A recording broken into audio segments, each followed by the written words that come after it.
Hey there, folks. My name is Brock Chart, and we're back at you with another rock tutorial. This one is Eye of the Storm from Five Finger Rock Book 2.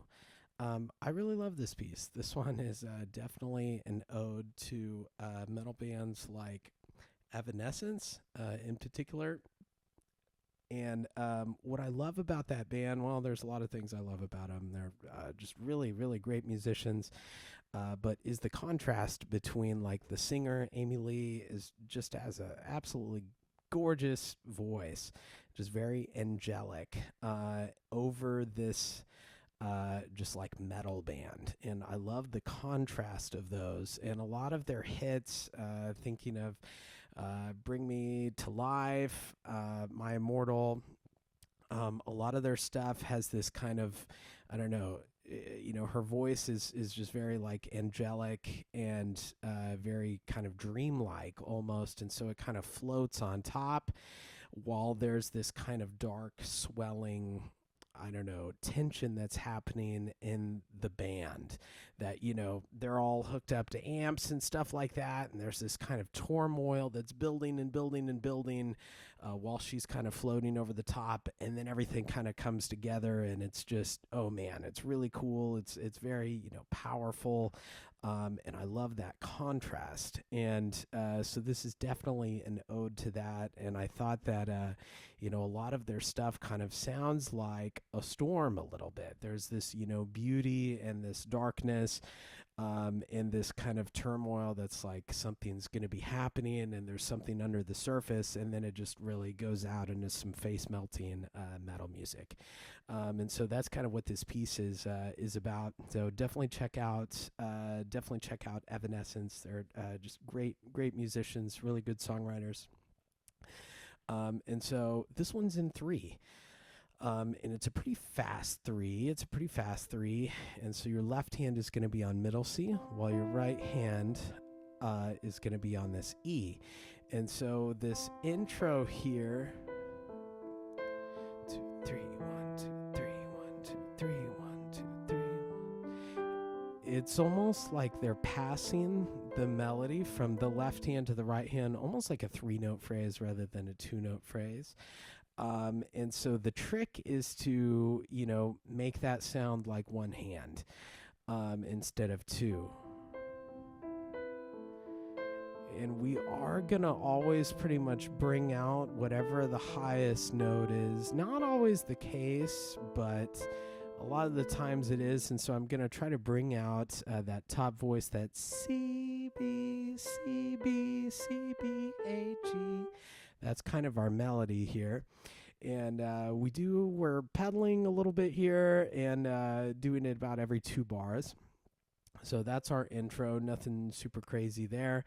Let's see, things get a little bit tricky for students once we get to the melody. So that up to that point was kind of our intro. And where I think the vocal melody really happens is in measure 9. And it's a little tricky because I like to hide where beat 1 is. I think that that's probably from my jazz background. A lot of jazz musicians and writers just despise beat 1 and will try to hide it whenever they can. And so the trick is to make it sound effortless, just like the lead singer of Evanescence, Amy Lee, does. She makes everything that she does just sound effortless, and it's always just beautiful and perfect. But there's always a lot more that's happening under the hood. And so I can play you a little bit of this in measure 9, and it's supposed to, sound effortless and kind of dreamlike. But in reality, I'm really counting my butt off because there's not very many things that happen on beat 1 in the right hand.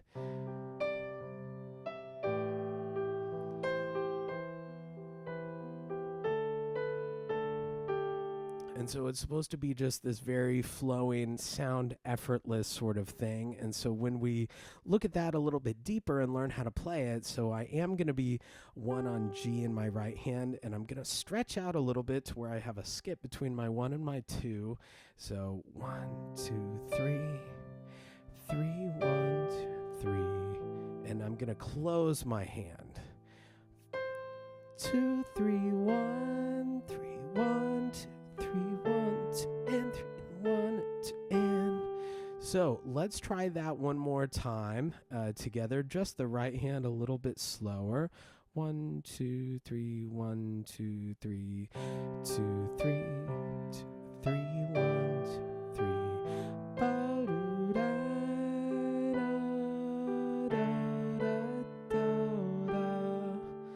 So some trickiness there. I really think it's those tied over beat threes, like in measure 9, in measure 11. Sometimes those can be tricky. And then we do have kind of a little hemiola. A hemiola is kind of a little, kind of a temporary shift in the time to where it's kind of like a polyrhythm a little bit, but like very temporary. And so a polyrhythm is where there's two kind of time signatures happening at the same time. And so this one, we've got that 1, 2, 1, 2, while your left hand is doing 1, 2, 3, 1, 2, 3. So we've got this kind of 2 over 3, 1, 2, and 3, and 1, 2, and 3. Yep. And so that would be a good spot just to like circle. Your left hand is just kind of doing these fifths open, so nothing super crazy here. And it is building. And on the second page, it's kind of the same vocal melody.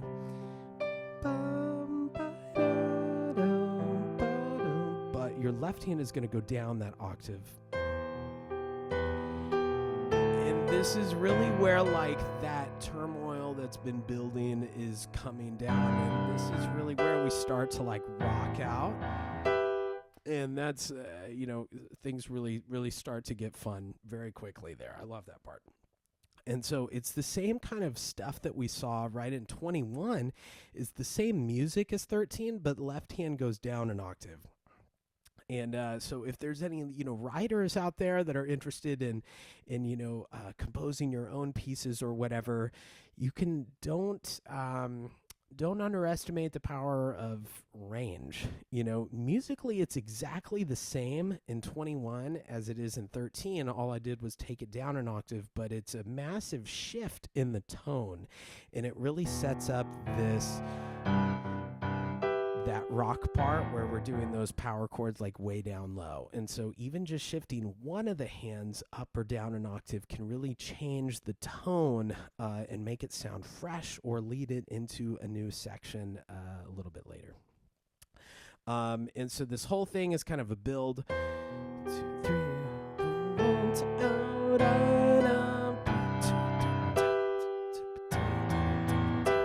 and so once we get to measure 25, this is really where like your rock band comes in. And so it's this kind of cool power chord down low, and then the pureness of like that right hand. And so maybe that would be like, this is the shredding guitar, and then maybe Amy Lee would be singing, a really nice like angelic note here. And so it's kind of the darkness, light, dark, and so that kind of contrast all throughout there that they're known for, which is kind of fun. And we're bringing that out with the pedal. The pedal is really, really particular here because you want purity. You want to only hear the C's, and then you want to only hear the highness there. And so you don't want, even though that's a nice sound, you don't want that right now. So we want lows, only highs. Only lows, only highs. Only lows, and then now it's kind of a combined sound. But I think that shift and that contrast is a really, really neat thing and very, very important for this part. And it is pretty loud, this whole thing is just a huge build right into this third page. But, we're not quite breaking strings loud yet. So 1, 2, 3. So I would just really watch out and concentrate on the pedaling there. Let's see. Some students have trouble on this little transition in 31. And so I like to spread my hand out to a 1 and 4 there. Sometimes that's a bit of a wide stretch for students. And so if you feel better about just doing like 1 and 5 and just kind of going up and down steps, then that's okay too. And if you have a little larger hand or can stretch, then you can do the 1 and 4. Just bring the thumb over and your 5's already on G. And it's the same kind of hemiola that we've seen before, that 1 and 2 and 3 and 1 and 2 and 3. So watch out for that. And then we have on this next page, we have kind of the opposite where it starts high, low, low, low, high, high, low, low, low, high, high. So, and again, watch out for the pedaling there. Oh, and it's really specific pedaling. There is going to be some silence there, and that's part of it. So let me play that for you. This will be from 25, so then you can kind of hear it in context.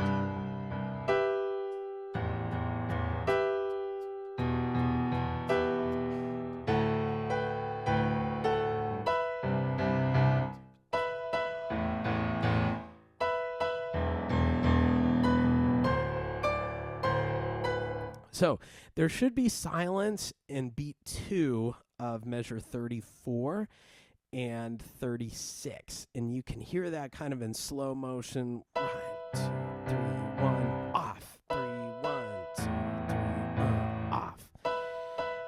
And so I think that that's kind of a cool break. Silence in music is just as important as sound. It's a nice,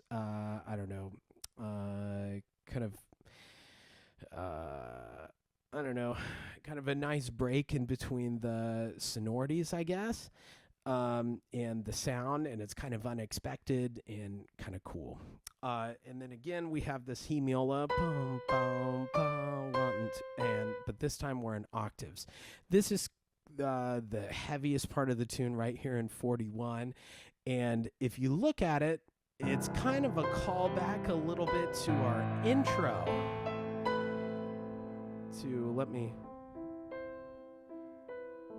There's our intro, and so it's this like C, B, C, B sort of thing, but it's way heavier, and it's, this is breaking strings loud. We're at a fortissimo here, and so your right hand is kind of doing that. 1, 2, 3, 1, 2, 3, 1, 2, 3, 1, 2. And so the right hand isn't super hard to play. We're mostly just kind of octave C's, octave B's, C, B, C, B, with this E right between, almost as a pickup. 1, 2, 3, 1, 2, 3, 2, 3, 1, 2, 3, 1, 2, 3, 1, 2, 3, 1, 2, 3, 2. The left hand has the toughest part, and because it's such a large jump. And so what I recommend for students to do is, if you can get good at kind of finding where middle C is without looking, or without looking too much with your thumb, the better off you're going to be. Because whenever I have these like large jumping sections in songs, whether it's Eye of the Storm or whatever, if there's an anchor point that I can kind of relate everything to, it makes things way, way, way easier. And, it's pretty easy to memorize the right hand line too, and to do that without looking, because you're just, up and down a step. So if you need to, you can have the right hand kind of on autopilot. That's not going into where you can concentrate. And if you need to look at the piano, then you can. You can look at your left hand while your right hand's kind of on autopilot. And so especially while you're learning the piece, I think it is okay. You can look down and just double check your left hand position while your right hand's just kind of cruising along. So your left hand, I would just go slow when you're learning this. Go way slow. I would still try to do it in time. I think having a metronome going or whatever, it just adds a little bit of heat to your practice, and it makes you try to, find that next spot within a certain amount of time. And it doesn't need to be performance tempo. I would recommend going like way slow. We can try that together. Just left hand with me. 1, ready, 41. 1, 2, 3, 1, 2. Gonna go down to our A, 2, 3 chord. Here's our E, and I'm gonna come up to this E major chord, and it happens again. 2, 3. Now I'm gonna go a little faster. 1, 2, 3. And if you notice, with the pedal, I can hit it and then just start moving to that next spot. And what I was talking about with kind of having an anchor point being this middle C. Middle C is, that's in measure 42, that's in measure 43. You're only a step away from 46. So if you can get really good at finding where that middle C is with your thumb, then this left hand is going to be a breeze. It's not going to be that bad. And so when you do it with both hands,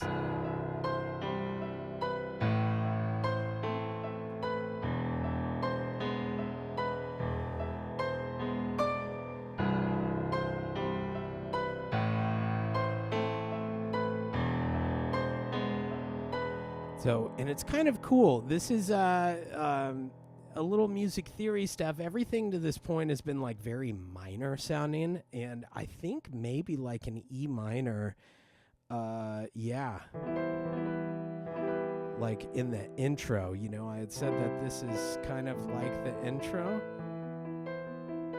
And I guess I never explicitly play the G, but it's kind of assumed that it's E minor there. But I throw you for a loop with the E major. So, and this is, there's a couple different names for it, but a lot of pieces that, kind of are all minor, and then just a sudden shift to major. Sometimes people call that a Picardy third, where, the whole piece might be in minor, and then maybe you'll have like a 2-5-1. And then it'll switch to, E major at the very last. So this is kind of a little Picardy third there, but kind of a cool sound. So that does repeat.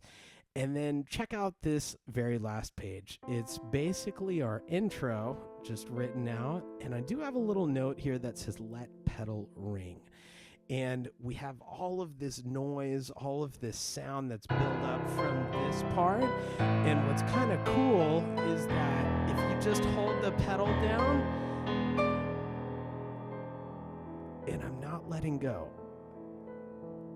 then you get all of these neat colors that are kind of shimmering around it. And it's a really, really neat effect. And it'll just kind of fade out in diminuendo in itself. But it's a really, really neat effect that we can do on an acoustic piano. That, a lot of rock music, you have to have like, distortion pedals and like reverb and chorus pedals and all of this stuff that guitar players use. But this is something that we can do on our own on an acoustic piano, which is pretty neat. So don't be afraid of that. And, it might sound a little weird at the beginning, but that's the point. That's the point. And so, we're just breaking strings loud here. Don't be afraid. And then I'm just going to hold the pedal.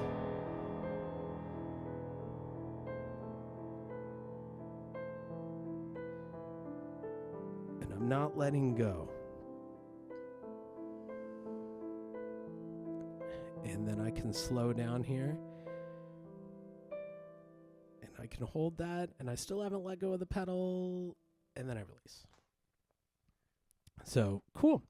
All right. Well, yeah, thank you guys so much for joining us. And I hope you enjoy the piece. And I hope this video helped you learn it. Thanks again for tuning in. I'll see you in the next one.